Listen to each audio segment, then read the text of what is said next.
C'est News, il est 8h17. Olivier Faure, le premier secrétaire du Parti Socialiste, est l'invité de la matinale. Il est interrogé par Gérard Leclerc. C'est tout de suite.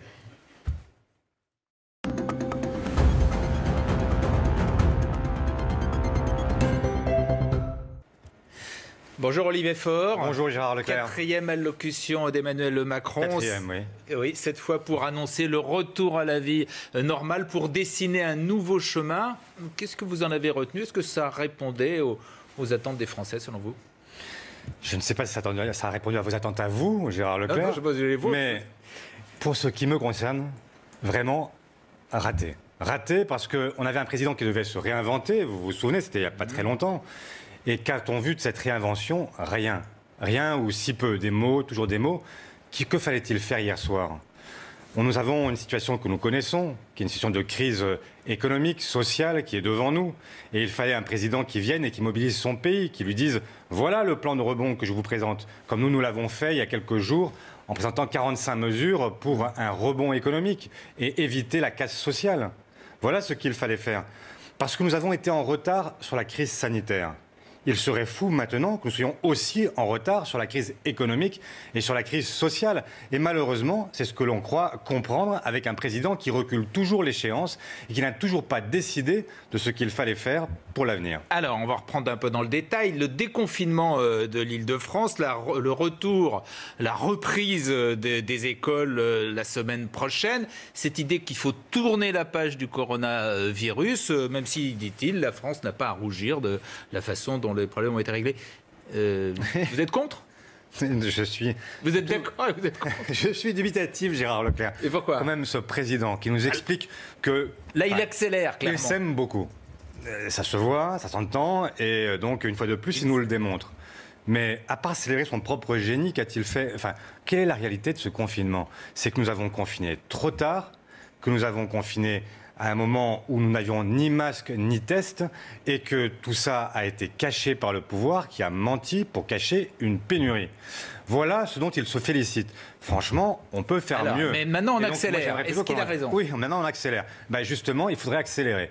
Et malheureusement, on n'a pas vu la pédale. Voilà, donc ce que je voudrais comprendre aujourd'hui, c'est comment est-ce qu'on accélère? Quelles sont les mesures concrètes? Nous dire que demain il fera beau. Mais je crois que tout le monde a cet avis-là, et tout le monde est d'accord. Il dit quand même, il y a cette idée, travailler et produire davantage, sans augmenter les impôts. Et sans augmenter les salaires. Et ça, on a bien compris. Oui. Ça, c'est vrai. Donc, oui. Oui. Mais c'est quand même sur l'idée, est-ce qu'effectivement, l'heure n'est pas à travailler davantage pour reconstruire une économie forte, pour relocaliser, comme il l'a dit? Travailler davantage, c'est pour travailler tous, d'accord. Mais si vous faites travailler davantage ceux qui ont déjà un emploi, que se passera-t-il pour les autres à un moment où le chômage explose? Enfin, là, il y a un contresens absolu. C'est l'inverse qu'il faudrait faire. Qu'est-ce qu'il fallait faire, alors? Mais par exemple... Réduire le temps de travail? Ah ben bien sûr, sur les entreprises qui sont en difficulté aujourd'hui, quand leur carnet de commandes n'est pas complètement rempli et qu'elles ne peuvent plus assumer 100% de l'activité, il faut réduire le temps de travail de ces salariés, compenser par l'État le manque à gagner pour les salariés et faire en sorte que l'entreprise ne licencie pas et qu'elle ne perde pas de ce fait une partie de son savoir-faire. Ça justement, c'est ce qui est prévu, non, avec les accords qui sont en train d'être discutés sur le maintien de l'emploi en activité réduite. C'est exactement ça, non? J'aimerais que ce soit effectivement le cas et qu'on ne dise pas, comme l'a dit le président hier soir, qu'il est prévu que les salariés travaillent davantage sans gagner davantage. Ça, c'est complètement... C'est l'inverse de ce qu'il faudrait faire. Cette idée de produire davantage pour rattraper ce qu'on a perdu avec le coronavirus, ça ne vous paraît pas cohérent et logique? Je suis pour qu'on relance l'activité, entendons-nous bien. Je suis pour que l'on soutienne l'économie. Mais je ne suis pas pour qu'on fasse travailler davantage gratuitement les salariés. Voilà. Et je ne suis pas sur la position du MEDEF. Si c'est ça que vous voulez entendre, je vous le dis clairement, je ne suis pas au MEDEF. Voilà. Et donc, je ne souhaite pas que l'on reprenne ces positions et je ne souhaite pas que le président de la République nous entraîne dans un chemin qui est un chemin qui n'est pas mieux que le jour d'avant, qui est pire que le jour d'avant. Et pourquoi pourquoi pire? Parce que quand vous travaillez davantage et que vous ne gagnez pas davantage, c'est pire que le jour d'avant. Et moi, ce que je crois, c'est qu'il faut au contraire permettre à tout le monde de travailler parce qu'aujourd'hui, il y a des centaines de milliers de gens qui sont déjà passés au chômage, d'autres qui vont les rejoindre, hélas. Et ce qu'il faut, c'est se battre de toutes nos forces pour permettre à chacun de travailler. L'accent a également été mis hier sur l'écologie, avec la rénovation technique des bâtiments, avec le soutien aux industries vertes, avec des transports moins polluants. Ça devrait vous plaire, ça, non? Ça me plaît beaucoup. Ça me plaît beaucoup, mais bon, à part nous dire qu'il faudra faire, etc., où est-ce qu'on en Vous attendez les actes, traduction? Mais, oui. écoutez, sur les plans automobiles, aéronautiques, etc., est-ce qu'on a vu une traduction concrète de tout cela? Bah oui, il y a des contreparties qui sont demandées, des contreparties infimes, qui sont des batteries électriques, des etc. contreparties infimes qui sont demandées, mais très peu. Et pour le reste, nous n'avons rien vu venir. Moi, je vous fais une proposition ce matin. On peut faire ce que nous avons appelé la prime climat, c'est-à-dire la possibilité pour chaque Français de rénover son logement quand c'est une passoire thermique. Ça coûte à peu près entre 10 et 20 000 euros par habitation. Eh bien, beaucoup de Français ne peuvent pas se le payer. Moi, je souhaite que par le rétablissement notamment de l'impôt sur la fortune, on puisse subventionner une partie de ces travaux pour les ménages les plus modestes et pour les autres, que ce soit une avance remboursable à l'État, remboursable soit par échéance, soit au moment de la mutation du bien, c'est-à-dire au moment où on le revend pour ceux qui n'ont pas les moyens de rembourser mois après mois sur la base des économies qu'ils ont réalisées. C'est bon pourquoi? C'est bon pour le BTP, donc c'est bon pour l'emploi, de l'emploi non délocalisable. C'est bon pour les Français, leur pouvoir d'achat, les économies d'énergie, et c'est bon pour la planète. Voilà ce que j'aurais aimé entendre hier soir du président de la République. Il annonce un grand plan de rénovation thermique des bâtiments. Ça ressemble un peu à ça quand même. Un grand plan, enfin, des grands plans. En tout cas, la rénovation thermique. Il nous a déjà annoncé beaucoup de choses, Gérard Leclerc. Il nous a déjà annoncé qu'il y aurait un acte 2, et qu'on aurait plus de social, qu'on aurait plus de dialogue avec les partenaires sociaux, etc. Et qu'est-ce qu'on a eu?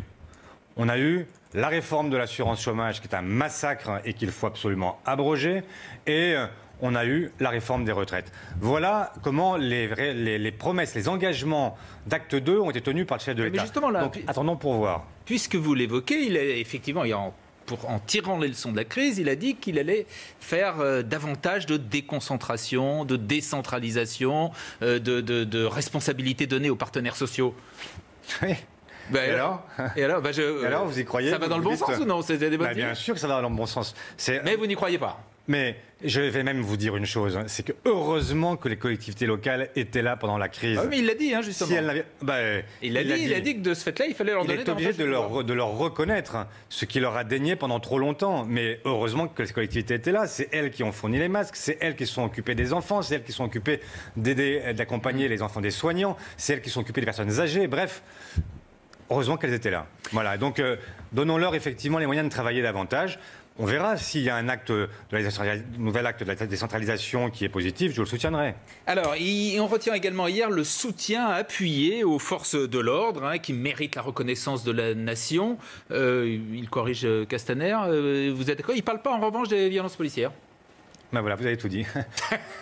Je ne dis pas mieux. Voilà, donc effectivement, bien sûr que les forces de l'ordre méritent notre reconnaissance parce qu'elles assurent la sécurité publique, la tranquillité publique, et que pour l'immense majorité d'entre elles, elles ont parfois au péril de leur vie à assumer une mission qui est extrêmement exigeante. Mais on ne peut pas pour autant être dans le déni. On ne peut pas passer sous silence. Il était dans le déni sur les violences policières. C'est vous-même qui l'avez dit il y a quelques instants. Oui, c'est vrai qu'il n'en a pas parlé. Pas un mot.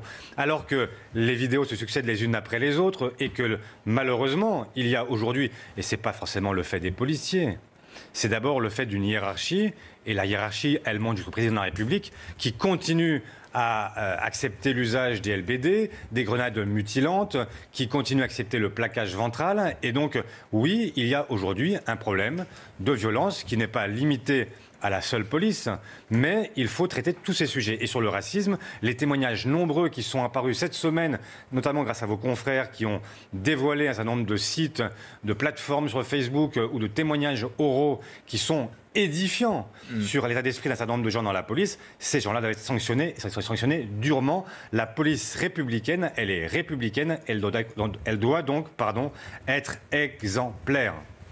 Emmanuel Macron a évoqué les manifestations quand même. Il a promis d'être intraitable sur le racisme, contre les discriminations, mais il dénonce le dévoiement du communautarisme, la réécriture haineuse, je le cite, et fausse du passé.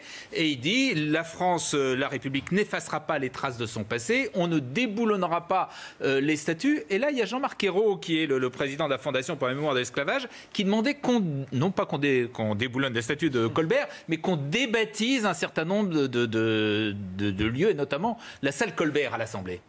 Alors, qui a raison?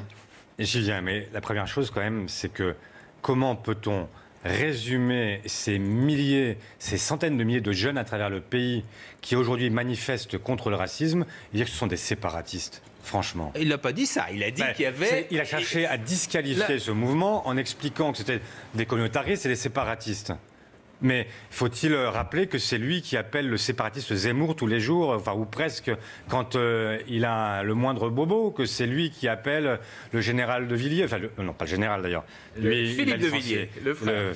Voilà, le frère, donc qu'il appelle Philippe de Villiers. Oui, mais c'est pour le parc du Puy du Fou. Je ne sais pas pourquoi il l'appelle, visiblement, il y a des conversations passionnantes, moi il ne m'appelle pas, et je vois simplement qu'il a des choix qui sont extrêmement...